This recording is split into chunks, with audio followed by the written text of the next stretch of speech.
What is going on, everybody? Happy Good Friday. I am excited to be here today. It is going to be a wonderful day, and I hope you're with your family. I hope you're doing well and staying healthy. This has been a wild week. The markets are up a ton. It's been crazy, right? Everybody is scrambling to get their payroll protection program application filled out. That's been a kind of a disaster in a lot of areas, but it's happened so fast. I don't really think you can blame anyone directly for that because can you imagine like how difficult that would be to throw a process together to deploy $350 billion? I mean, usually that would take years, months. It's crazy. So hopefully you've been able to help your clients and really focus on what you can bring that's valuable to them. One of the things that I've noticed is I'm getting a lot more sales calls from people that are trying to get me to hire them to find leads. Now, this is something that always happens in LinkedIn. But I'm getting more specific to the 401k space because I got an email yesterday about chasing opportunities with 5,500 lists. And I think they wanted to either make phone calls or send me a list. Here's the thing. I get 5,500 lists from my wholesalers.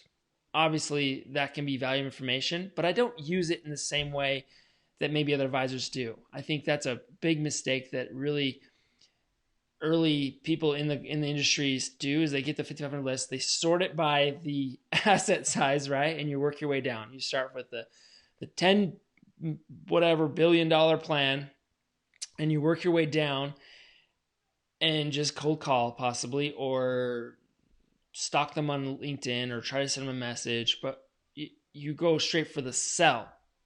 Like if you use the 5,500 list and you just go straight for the sell, first contact, like why on earth? Put yourself in their shoes. Put yourself in the shoes of someone signing a 5,500 that has to put their number on there, and you're calling, hey, I want to talk to Judy in finance about her 401k. Do you know how many phone calls she gets? I mean, people are paying thousands of dollars to have someone else make those phone calls too. And we've tried that before as a complete failure. I drove an hour and a half north to a client meeting, and the CFO was nowhere in sight. No one could find him. Or at least that's the story they told me. That didn't work. So put yourself in their shoes. Like, is that really going to work? Why on earth would they hire you away from whoever their current advisor is and go through the change of that and probably some sort of relationship?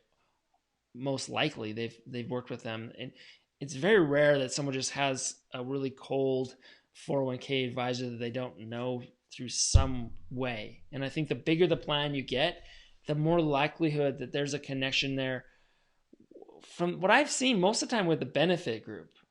Now, I have history in both worlds, right? So I spent a few years launching a 401k division for a large benefits firm here in Utah. And then now I'm with an RIA that has a large private wealth side and has a really deep medical physician kind of background and history.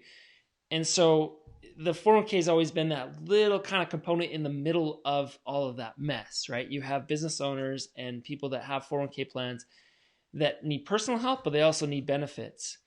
And the benefits firm, it's all over the map as far as what kind of real help they have. I think most places do a decent job, but they're kind of selective and they only work with kind of the larger plans. So when you're talking about Utah, Idaho, or smaller markets, most likely you've got just a random person in there running the plan.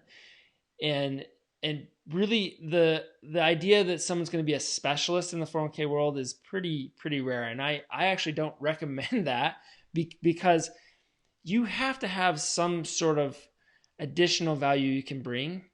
And if you're purely just the 401k only person, I mean, that can work. And if you're really, really good at branding, and when I mean branding, I mean your service, because you have to have that just buttoned down, like where your reputation is just off the charts, massive, big, like, hey, this guy or gal is the best in the industry. And I honestly don't know anyone like that. I mean, I'm trying my hardest and putting so much content together in so many ways to try and help my clients and bring more value every single day. I'm trying to add to that on. But also what I have found is that most people that are in the 401k space have not niched down into who they really want to help, who their target client is. They either have some sort of referral source and they kind of just leverage that as best they can, whether it's benefits, whether it's wealth advisors or CPAs. I mean, there's different channels, obviously, but as far as which client they are helping, it is so broad. It's like anybody that has a 401k. And unfortunately, that's not going to work the best as it could if you would niche down.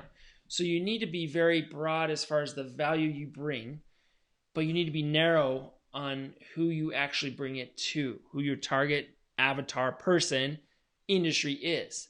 Now, I work with physicians, and the reason is I understand that world. I understand their struggles. I understand the tax kind of strategy that can underlie what and help them. Because think about a physician, right, for a second. Let's just go through this scenario, and maybe you can kind of think through some of your clients as I'm doing this and which ones are you enjoy working with the most. Physicians bust their butt through years and years of school, take on tons of debt, and then they all of a sudden flip and come out and make income, and their income goes really high really fast, and they're back and they're up in this highest tax bracket. So they're getting hit with a massive student debt and a massive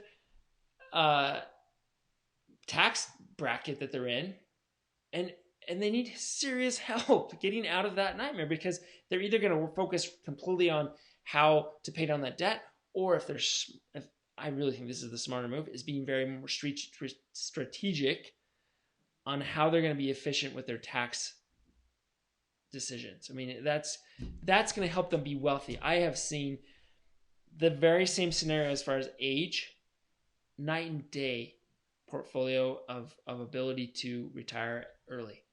It is incredible. So that's what I try to bring. And when I do that, I try to understand the different segments inside of that niche. So when I even say I'm just working with medical physician groups, that's still pretty broad.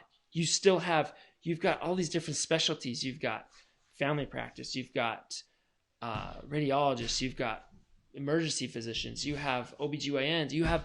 They are all unique and have a different mindset. Plastic surgeons, they're in their own world too, because they typically are very cyclical with the industry. So this is a tough time right now because most of their stuff is elective.